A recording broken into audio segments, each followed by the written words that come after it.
2,000 years before the Matrix, Plato whispered, "Most of humanity lives in shadows, mistaking them for truth." And here's the twist. Across oceans and centuries, saints, sages, and mystics from India to Jerusalem said the same thing. What if reality isn't solid at all, but fragile, veiled, a puzzle we only half see?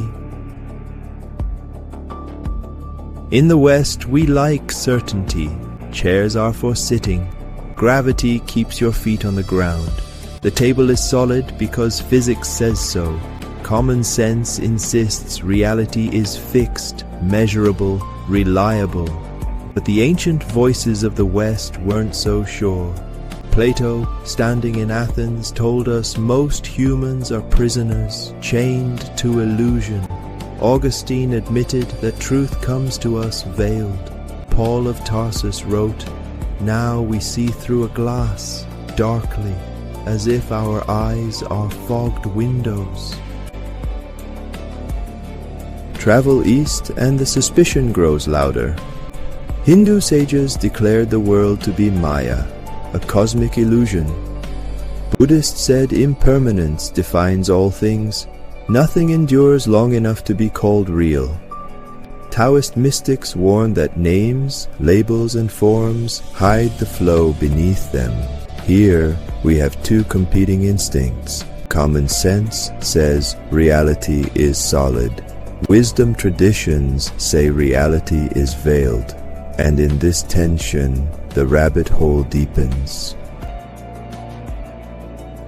Picture it. You've been chained since birth in a cavern. The only reality you've ever seen are shadows flickering across the wall, cast by objects behind you. People laugh, argue, weep, all based on shadows. Then one prisoner escapes. He stumbles into the blinding sunlight, sees trees, rivers, stars.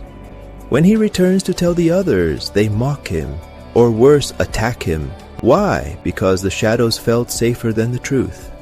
Plato's haunting question, what if we are still chained, mistaking shadows for reality? Imagine a theater. The curtains part. Actors appear in costumes so vivid you forget it's a play. You cheer, cry, fall in love with characters. Then the play ends and the actors remove their masks. That's Maya, the veil of illusion. The mistake isn't the play itself. The play is sacred. The mistake is clinging to the costumes, forgetting they are disguises. Hindu sages warned, you are not the mask.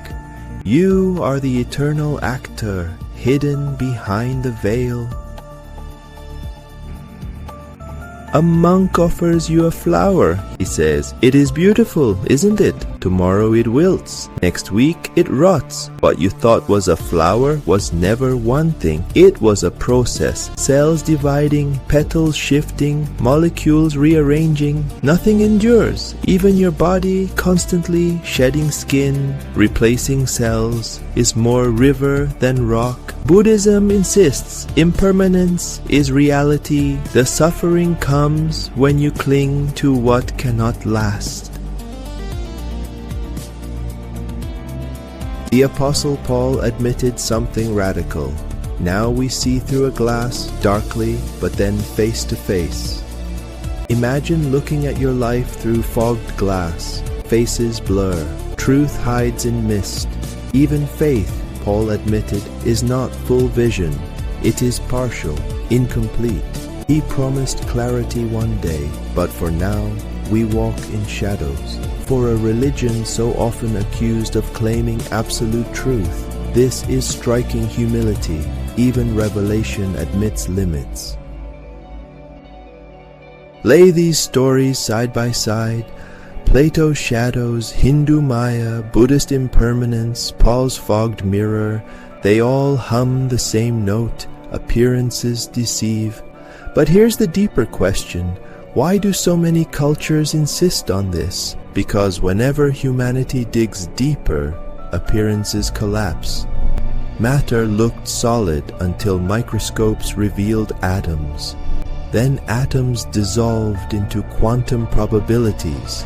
Time seemed universal until Einstein showed it bends like rubber. Memory felt reliable until psychologists discovered we rewrite our past every time we recall it. Even the universe looked full of stars until scientists admitted 95% is invisible dark matter and energy. Every step forward destabilizes what we thought was certain. This is why myth and story repeat the theme endlessly. Zeus disguises himself to test mortals. Angels appear as strangers at your door. Movies like Inception and The Matrix whisper the same suspicion. The world you see is not the final layer. And this matters, because if reality is fog, shadows, or costumes, how do we live in it? We cope by weaving coherence.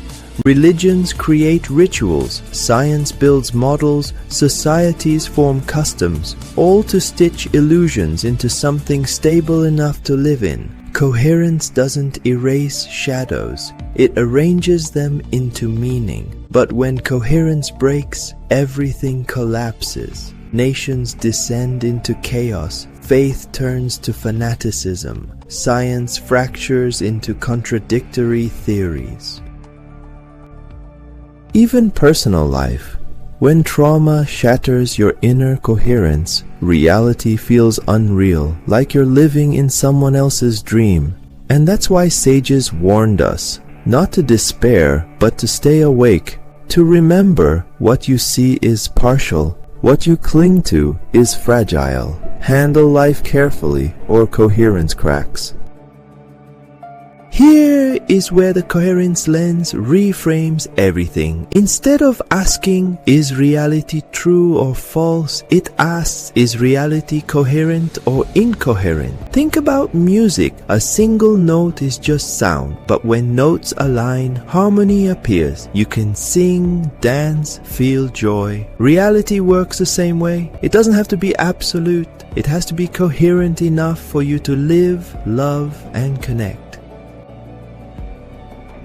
Dreams are coherent until they glitch. VR is coherent until the headset stutters. Memories are coherent enough to anchor identity even if imperfect. Science is coherent when it predicts, incoherent when it contradicts itself. This lens bridges east and west. Plato's shadows weren't false. They were coherent enough to live by until something higher broke through. Hindu Maya isn't evil, it's the costume that makes the play possible. Buddhist impermanence isn't despair, it's an invitation to let go.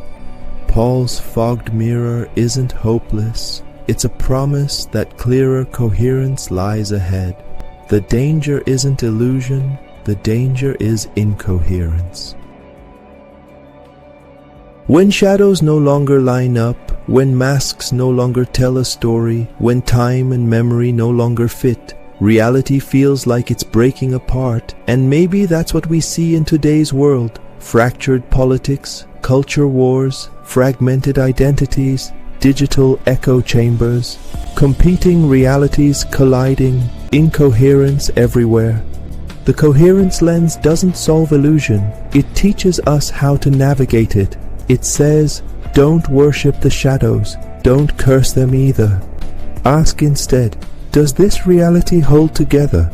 Is it stable enough for meaning?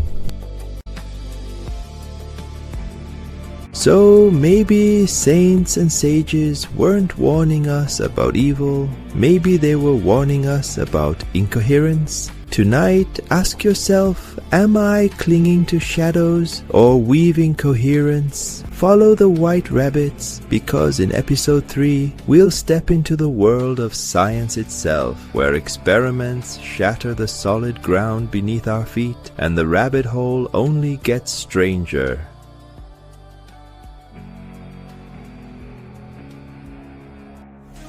From fight ascend. Final, gonna awaken to the light.